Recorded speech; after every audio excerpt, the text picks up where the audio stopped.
सचिन पायलट अपनी ही सरकार की राह का कांटा बन गए हैं।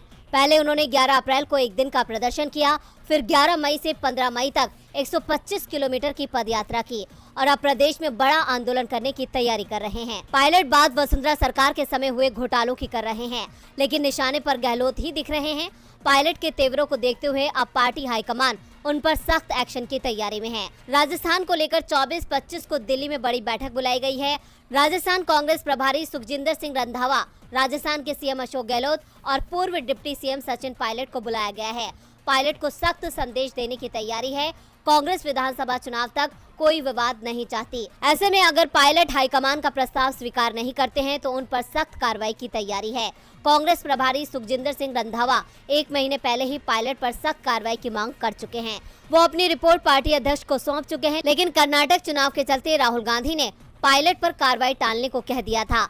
अब कर्नाटक चुनाव हो चुके हैं और अब हाईकमान पायलट पर एक्शन के मूड में दिखाई दे रहा है। राजस्थान को लेकर होने वाली बैठक में गहलोत, पायलट, राजस्थान प्रभारी सुखजिंदर सिंह रंधावा और तीनों सह प्रभारियों के शामिल होने की उम्मीद है और इसी बैठक में पायलट के सामने पार्टी कोई प्रस्ताव रखेगी। साथ ही उन्हें सख्त संदेश भी देगी कि अपनी सरकार के खिलाफ वो बयान देना बंद करें और जिस आंदोलन के लिए उन्होंने गहलोत सरकार को 15 दिन का अल्टीमेटम दिया था उसे वापस लें।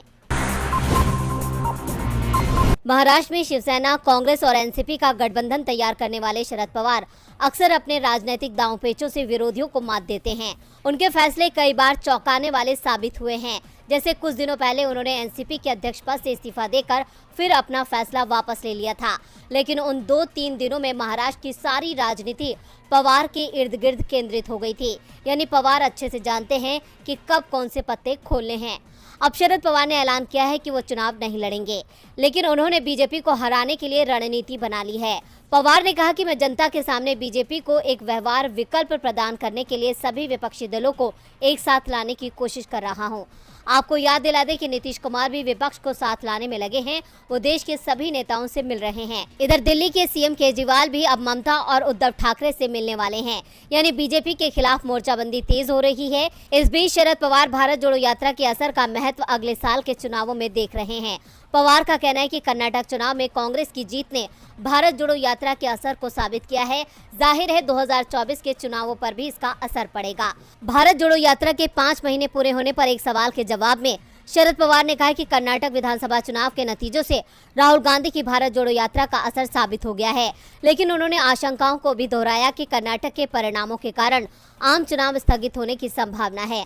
हालांकि इस बारे में विस्तार से उन्होंने कुछ नहीं कहा, लेकिन इतना समझ आ रहा है कि कर्नाटक की हार के बाद से बीजेपी का राहुल को लेकर खौफ और बढ़ गया है। शरद पवार ने इसी के संकेत दिए हैं। अगर बीजेपी ने चुनाव टाले तो उससे गलत संदेश जाएगा, जो बीजेपी के लिए अच्छा नहीं रहेगा, और अगर समय पर चुनाव हुए तो इस बार कांग्रेस मजबूत दिख रही है। ये भी बीजेपी के लिए अच्छी बात नहीं है। यानी बीजेपी के लिए दोनों ओर से हार है, यही संकेत शरद पवार ने दिया है।